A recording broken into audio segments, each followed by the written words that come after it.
Steve, and it's amazing to me how many of our young children today don't know history, and it's frightening because if we don't know history, obviously, it's and the by the way, Steve, too, the current, I don't know how to say this, but the contemporaneous, I suppose, changing of history through edits in Wikipedia, for example. And how quickly. You mean Wikipedia? Wikipedia. There you go. I mean, see, it's interesting because people rely on Wikipedia as their online encyclopedia, but don't realize that it can be edited and the facts can be changed. And even Wikipedia says it's not a reliable source of information. Yeah. So, but there it is. So it's all tying together, and it's all coming together right now.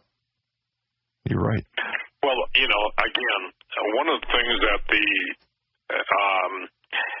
Illuminists understand, the most powerful thing in the universe is that which God created, free will. There are people that will argue about free will, but free will is absolutely a foundational principle of both the Old Testament and the New Testament. If ye be willing and obedient, ye shall be, you'll eat the fat of the land, okay, in the Old Testament, And Jesus said, if you love me, obey me. But obedience to God is something that they've got to take away God, the God. And look, I know a lot of ancient history, okay? That's my passion. That's my hunger. That's the trying to keep relevant to a nation that forgot God. Just as Pharaoh, Joseph, when he was Pharaoh in Egypt until he passed away, then there grew up a generation that knew not Joseph. And that generation treated the Hebrews very, very badly, and obviously until God let them out. But even when God's people cry out to him, and God intervenes, there still needs to be a response. So I got to tell you something. We are literally in, how do I say, we're now in a place where everything that can be shaken is being shaken, and I call it the lullaby of madness, okay? When I remember my grandmother used to rock me when I was a little kid, and I have good memories, and sing a song to me on a porch in Iron River, Michigan, okay? By the way, Greg Evenson lived in Stambo, Michigan, for part of his time in there. And so the point is that a lullaby is something that's to be soothing. Now you have virtual lullabies. You have mind control. You have electronic mind control bombardment. And I'll tell you this, I personally will not be in a 5G network. If that's the only way I can be on the internet, mark my words, I'm gone. Because 5G is going to be the ultimate electronic net of total control over your DNA, over your thought processes, over your ability, your biorhythm, your circadian heart rhythm, and they are going to take over. And isn't it interesting? I call that the pentagram. When they are going to give you a 5G, okay, and let's just call it what it is, a electronic pentagonal prism, then I don't want to be in that. And Doug, we're already seeing all the health ramifications of not only Wi-Fi, but every form of smart meter, every deleterious effect. And I guess at the end of the day, how do you make the case? How do we make the case that, ladies and gentlemen, this is about your life, what you have left here, depending on your age, but more importantly, it's about your children. Are you really willing to basically sacrifice them on the altar of indifference, or, they'll have to work it out for themselves? They don't have the opportunity to work it out for themselves as you do, because that opportunity has been taken away from them. That's right. Yeah, and I agree with you on 5G. I just don't know how it would become possible, by the way, to circumvent or not be a part of that, because is that not the generation of wireless that will replace what's currently going? I mean, I don't know. I mean, I'm asking. Well, yeah, I guess what I'm saying is that if you have to have a router 5G, I'm not going with the router 5G, okay? Right, okay. I mean, I know what I'm saying. I have to stand my ground. So maybe that's what the Lord meant when he said, when I was asking him, Lord, do I get off the air? When do I get off the air? And he said, you won't have to worry about that. Decision will be made for you. And Doug, I think that was very astute on your part to bring that up. Well, and that could apply in any number of ways. That decision, of course, could be made for you by way of the 5G that you're talking about, or, as we're seeing today, by way of the fact that we will not be permitted as conservatives, as Christians, to be on the air and to share our ideology. That's right. Well, yeah, and the night comes when no man can work. Excuse me, was Jesus giving us a red letter warning? That means his own words, that we will not be able to work. So we've got to work, and that's what we're doing. Yet, I got to tell you something. I don't want to be a participant in talk show host tearing down Alex Jones, but I will say to the guy, because I know he will hear from this broadcast, that's such an act of cowardice, and by saying that those of us will be putting ourselves in harm's way, good night, sir. Get real. When you tell the truth, you are in harm's way, because the light, it shines out the darkness, and the darkness will do everything to smother the truth. And it's interesting because, Doug, I'm seeing guys basically losing it who are making statements like that. Alex is the tip of the spear, okay? And those of us who have been on talk radio alongside him, and look, I want to make something clear. I don't talk to Alex on a daily basis. I don't talk to Alex on a monthly basis. I'm busy. He's busy. Good night. The guy's got more energy than I can even try and attempt to define. But when I go on a show or when we take breaks, that's the only time I talk to him. So people call me. I'm just saying this for this reason. Say, well, call Alex and tell him this, tell him that. It doesn't work that way, ladies and gentlemen. No.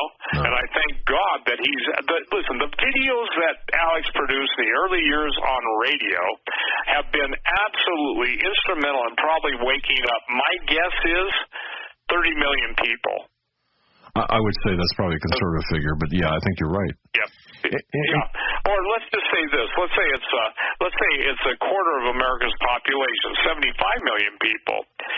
What do you think that he did it? And by the way, Alex is on record saying they're going to do this to me, and then when that doesn't work, they're going to kill me. And I pray against that. I pray against that because to me, look, I'm sorry, but I'm surrounded, okay, and to a large extent by very few people. My circle of trust has diminished greatly, okay? But I am also around a lot of people that are on, quote, prophetic, in the prophetic world, and they're, I got to be careful here. They have their own broadcasts and everything, but again, a lot of them that, are looking to get out of here at any time soon in the rapture, and I would say this, I'm on record as saying the tribulation has started, okay? I'm not bowing out. I'm not blocking out. I'm not taking a hit. When cannibalism, I'm not trying to cover my butt and say, well, I didn't really say that. Is it the Great Tribulation? I don't know, but I know tribulation has started because even Egypt, the stories today is Christianity is being destroyed, obliterated in the Middle East. It's being destroyed, obliterated in Indonesia. It's being destroyed worldwide. And even Putin came out today, and I agree with him, and that doesn't make me a secret Russian spy. He said the Pope isn't the defender of Christianity. He said, get out of politics and do what you're supposed to do. So the thing is that, and that is stand up for Jesus. Well, when the vicar of Christ, or, supposedly, the progenitor of Peter's throne, not the progenitor, but the recipient of Peter's throne, is throwing Jesus to the wind and is making all kinds of comments against Christianity, mocking Jesus, saying a personal relationship with Jesus isn't necessary and it's dangerous. Everything this guy has said, I would say this, man, what was he schooled in? The 14 rules of Lucifer? Because again, the thing is that people people have got to understand. Now, I have friends who are Catholics, and I have Protestant friends that have basically, what would they say, distanced themselves from me. So this isn't a Catholic Protestant thing. As a matter of fact, a couple of my friends who are Catholics, you know, are they love Jesus, but they also know that this Pope is the anti-Pope and that he's a usurper. But here's the point at the end of the day, and why I'm bringing this up. Because one of the things that people have to understand is mind control has always been present, even in the ancient cultures, okay? When I talk about the Egyptian Brotherhood, I'm talking about those who rule pretty much the British Isles. I'm not talking the contemporary Egyptian Brotherhood. I'm talking the Egyptian priesthood. And I'll give you an example. I'm going to quote this right now, okay? The mystery religions of ancient Egypt, Greece, India, and Babylon helped lay the foundation for occultism, meaning hidden knowledge. One of the earliest writings giving reference to occultism is the Egyptian Book of the Dead, a compilation of rituals explicitly describing methods of torture, intimidation to create human trauma, the use of potions, drugs, and the casting of spells, hypnotism, ultimately resulting in the total enslavement of the initiate. These have been the main ingredients for a part of occultism known as Satanism through the ages. That pretty well says a lot, doesn't it? Yeah, it does. And I think we're talking about the root, the core of all of the problems that permeate the world today and the United States today. I mean, it's really at its most basic level. It's good versus evil. It's God versus Satan, and even to the unbelievers, they've got, in at least in my mind, they've got to calculate that in some fashion. They've got to believe in that.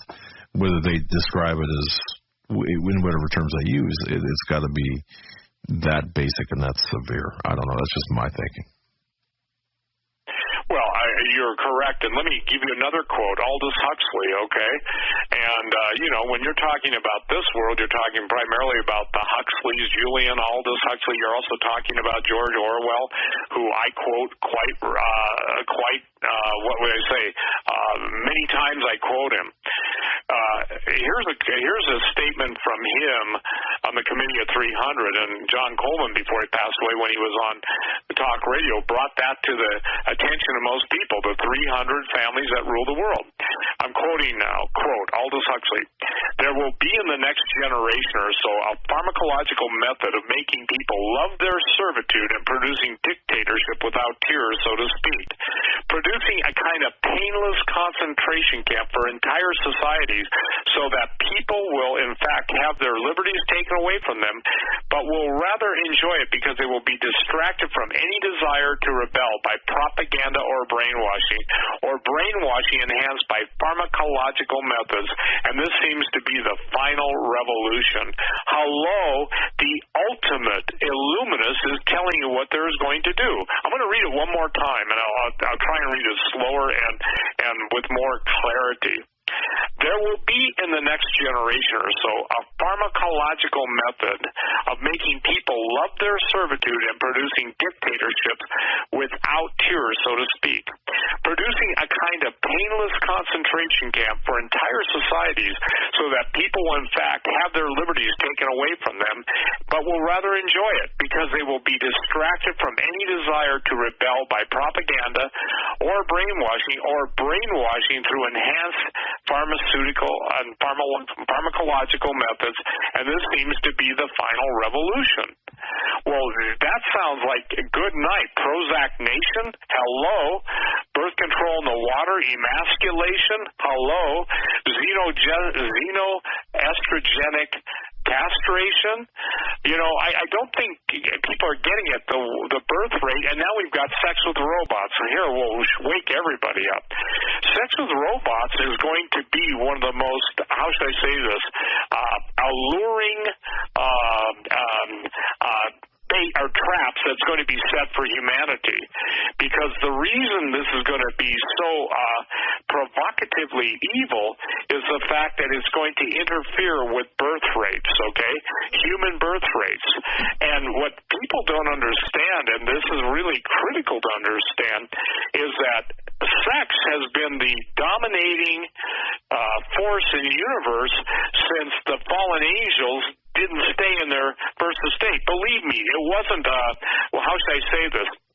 It wasn't a knitting bee that the fallen angels went after, because they knew one thing. They knew when God created Adam and Eve, Adam first, and made for him a helpmate, Eve, that the procreation, the ability to do something that even the angels couldn't do, was given to humans. In other words, angels can't reproduce themselves, okay? They are, and I'm talking angels now, angels are one-time creations.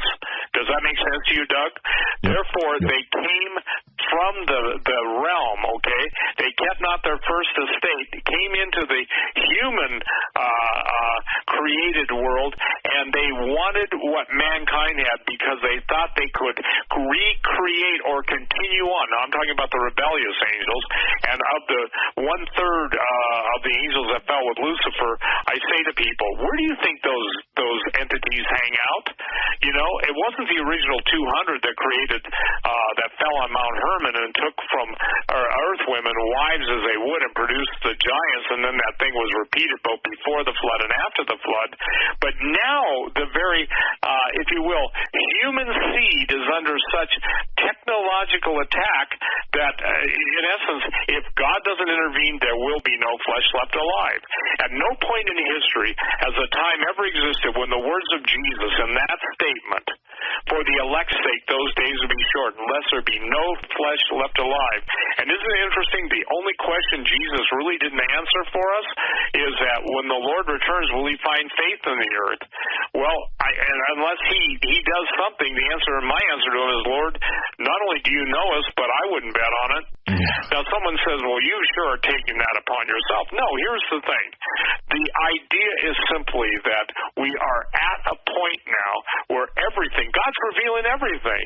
He is the ultimate. Shall not the judge of the whole earth do right?